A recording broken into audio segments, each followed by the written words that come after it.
一开始啊，我先问大家伙一个名言，不知道你们听说过没有？他怎么说的呢？优秀的艺术家模仿，伟大的艺术家呢，则是剽窃。是谁说的呢？这个人就是巴勃罗·别戈、何塞·弗朗西斯科·德·保拉、胡安·尼波穆塞默、玛利亚·德·格斯雷梅迪奥斯、西普里亚诺、德拉桑提西马特利尼达、鲁伊斯·毕加索。哎呦我的妈呀！为了咱们这期视频能够顺利的录制，我们还是称呼他耳熟能详的名字吧，毕加索。现在我们已经到达了这个毕加索博物馆，不能带水进去。然后呢，我们的包呢也需要存在一个 locker 里面，需要把这个东西呢贴到胸口上。巴塞罗那毕加索博物馆呢是一间建立于15世纪优美的宅邸，它有着幽静的庭院、华丽的墙壁和窗帘。虽然道路窄小，外观呢也不是很起眼。这个收藏啊却很丰富，馆中藏有毕加索4251件的作品。这里啊曾经是毕加索的寓所，在此可以一睹他不同时期的作品。由于他成名在法国，最好最成熟的作品呢都流散在海外。在他成名后，西班牙才全力收集他少年时期的习作和画作。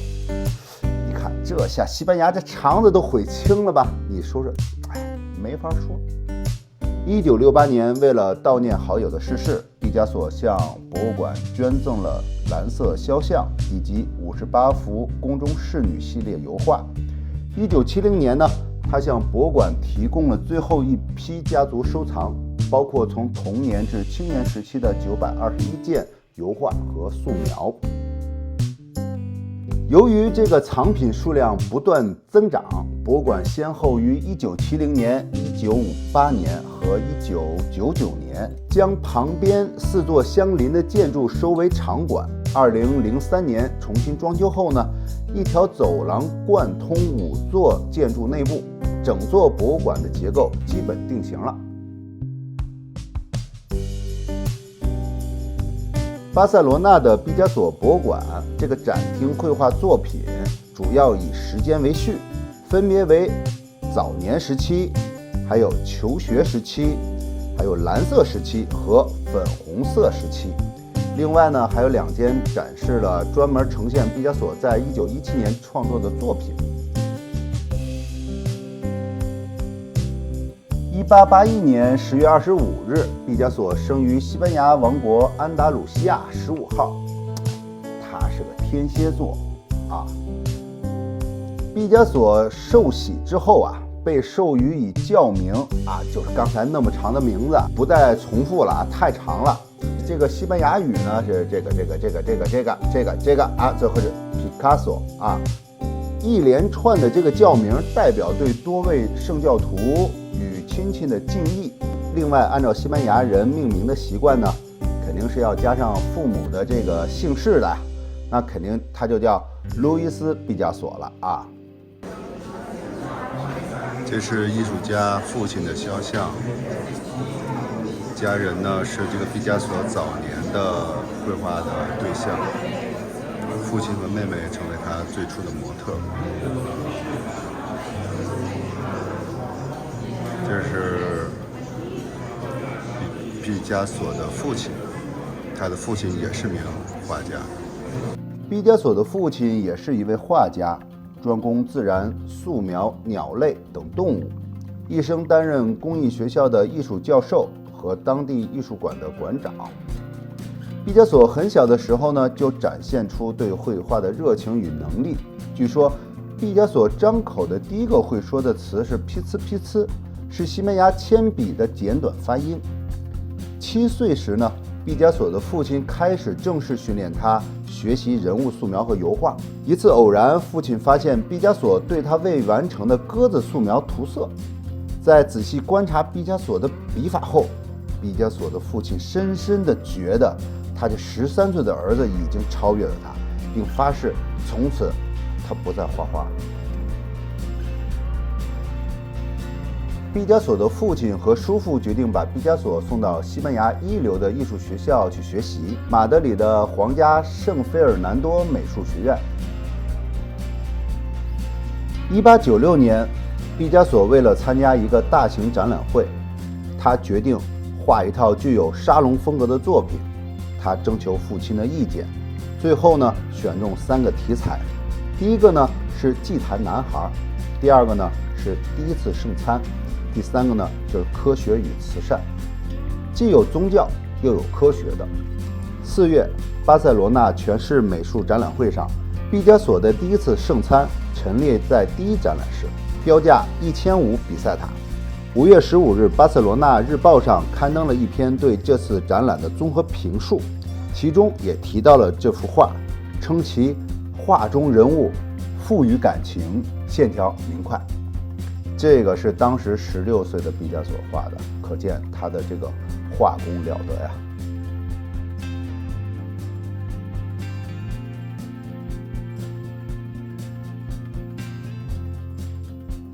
1897年，16岁的毕加索第一次独自一个人出发前往马德里。然而，在注册之后，毕加索因没法接受正式规规矩矩的教育而停止了上学。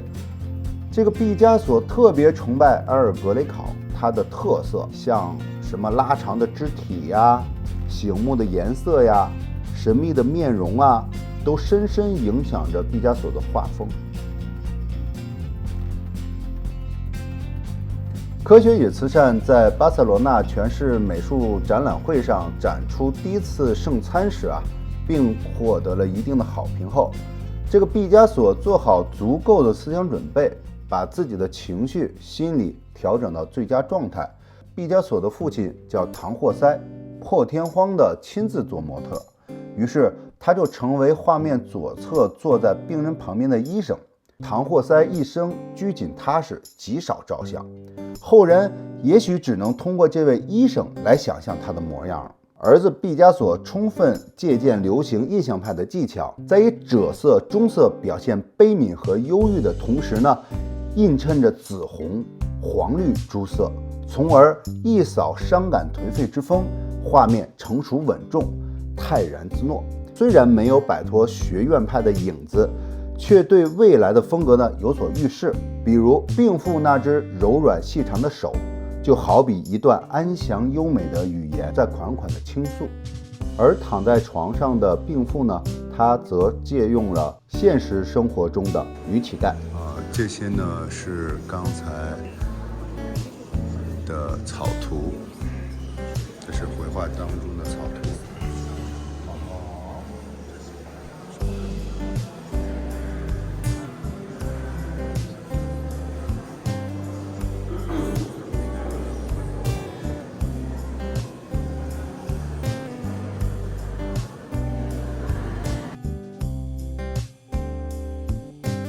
那毕加索的艺术生涯的早期呢，从小便接受父亲的训练，并有着惊人的进步。这一点可以从2所毕加索博物馆馆藏的毕加索早期作品瞧出端倪。1893年间，毕加索早期作品里的稚气逐渐消失。1894年，毕加索可以说正式开始他的画家生涯。1890年的中期，毕加索的画流露出浓浓的传统现代主义的画风，第一次圣餐便是此时的代表作。此幅画显示出年纪轻轻的毕加索已经能够处理高难度的细节。同一年，14岁的毕加索画了姑妈佩帕的肖像画，肖像画里画的是那么的生动，画的这个人精神神倍儿棒就是精神头特别好。1897年，毕加索现实主义画受到了象征主义的影响，在一系列风景画作品中呢，配不上毫不自然的紫色绿色调，便是毕加索的现代主义时期。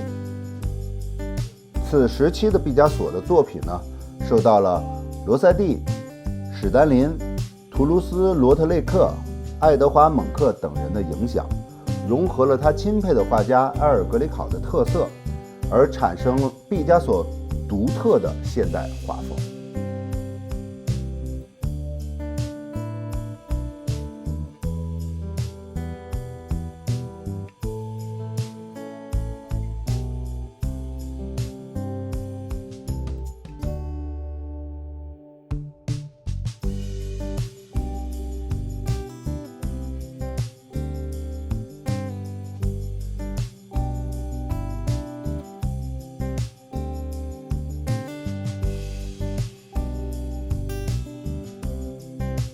30岁以后啊，毕加索又进入一个不安分探索时期。他的作品和他的生活一样，没有一丝毫的统一，什么连续啊，什么稳定啊，一概没有。他没有固定的主意，而且呢，他花样繁多，或激昂，或狂躁，或可亲，或可憎，或诚挚，或假装，变化无常，不可琢磨。但他永远忠于的是什么呢？是自由。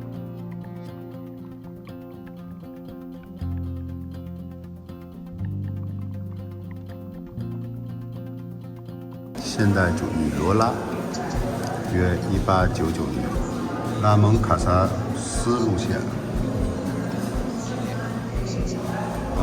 木炭制作的，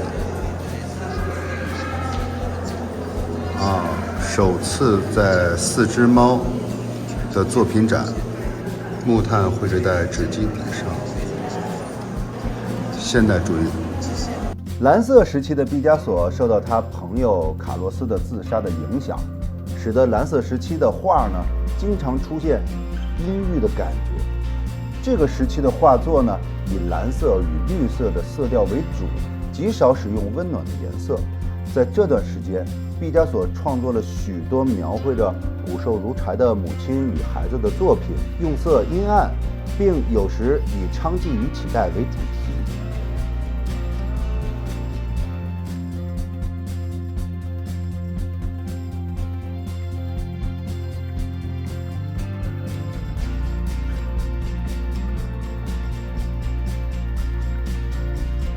粉红色时期的毕加索呢，是1904年呢，他在巴黎遇见了一位为这个雕塑家和艺术家工作的模特，这个模特的名字呢，Fernand Oliver，与其坠入了爱河，而开启了粉红色时期。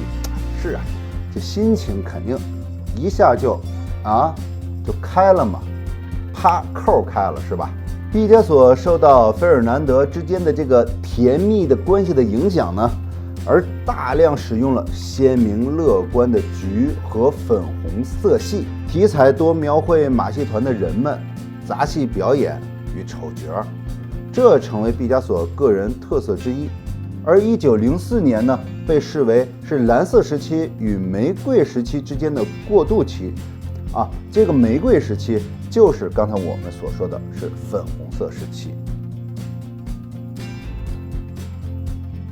那这个时候呢，又来到了黑人时期。那1906年呢，毕加索初次看到黑人的雕刻，受到莫大的感动。黑人的原始、大胆、强烈的造型给毕加索很大的刺激。1907年，亚维农的少女画作成为他创造立体派风格的里程碑。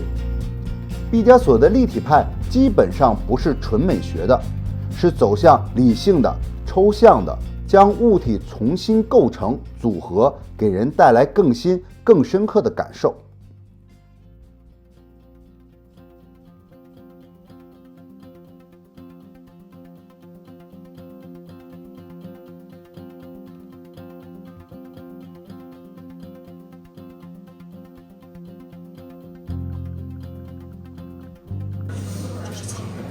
对，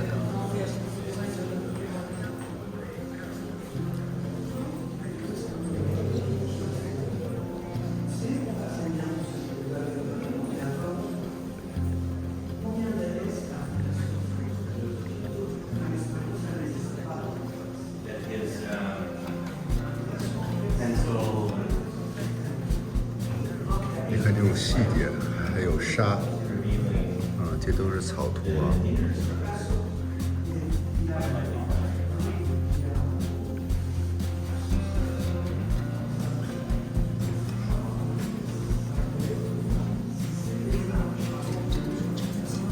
对，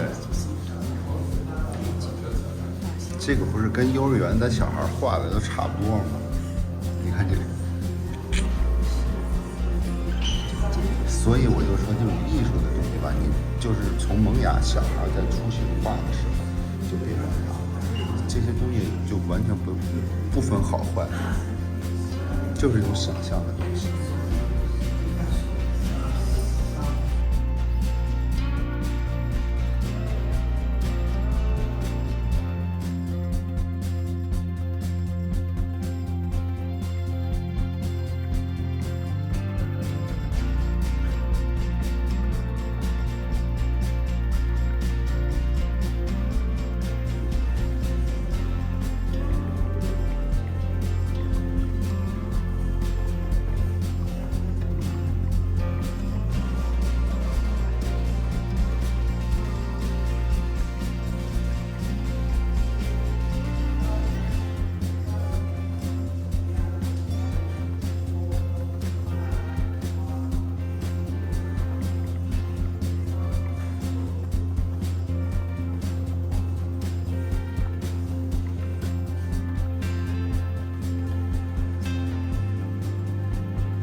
世界上从来没有一位画家的灵感像毕加索那样以惊人的坦诚和天真无邪的创造力，以完全彻底的自由任意重造这个世界，随心所欲地行使他的威力。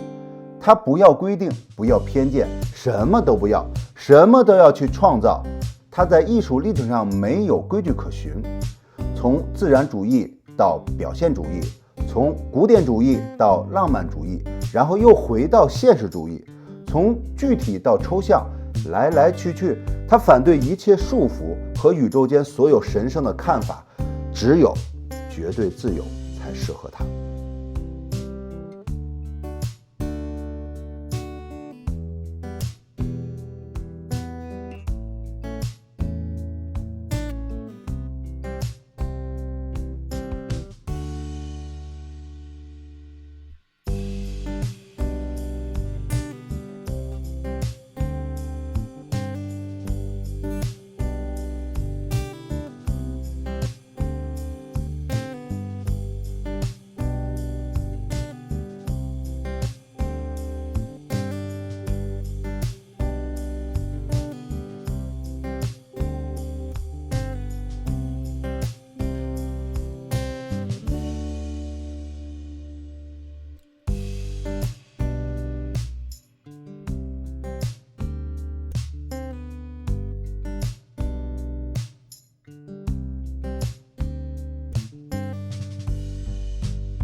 他是有史以来第一个活着的，亲眼看到自己的作品被收藏进罗浮宫的画家。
画家何模特的这幅画呢，描写着画家在画女模特的情景。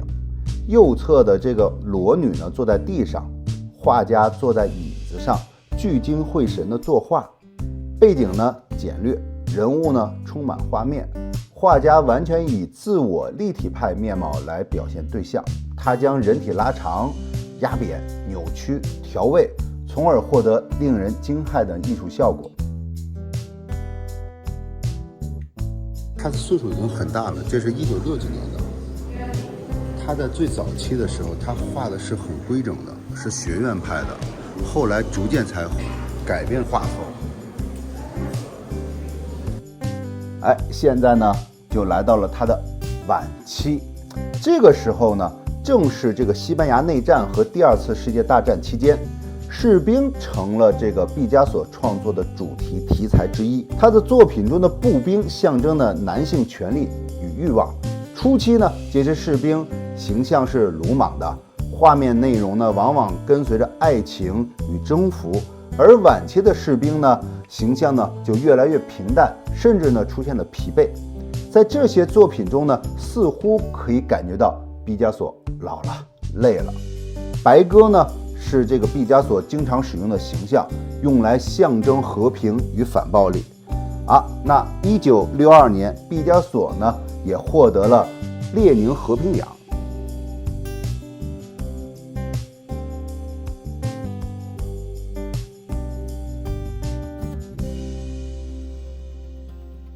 毕加索呢还有段名言，他说：小时候妈妈说，如果你当兵，你将成为将军；如果你当神职，你将成为教皇。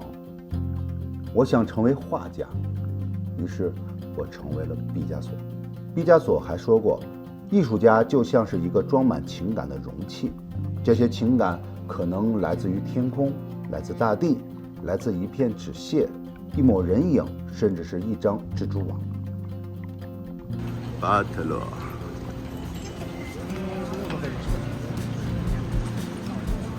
这个就是晚上好看。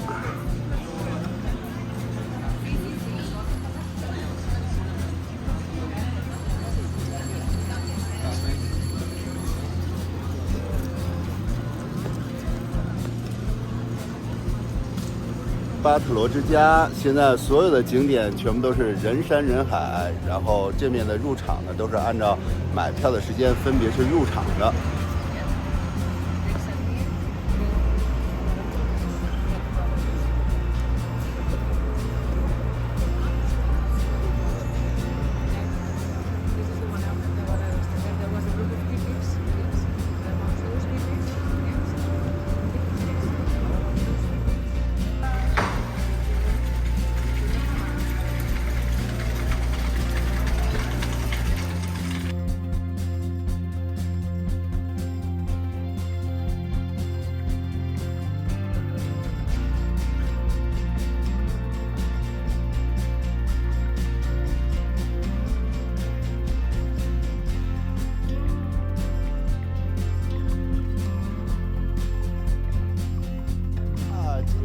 我们要出海啦！我们现在我们 check in 已经完成了，现在我们要地中海之旅开始，看看我们的这艘大船。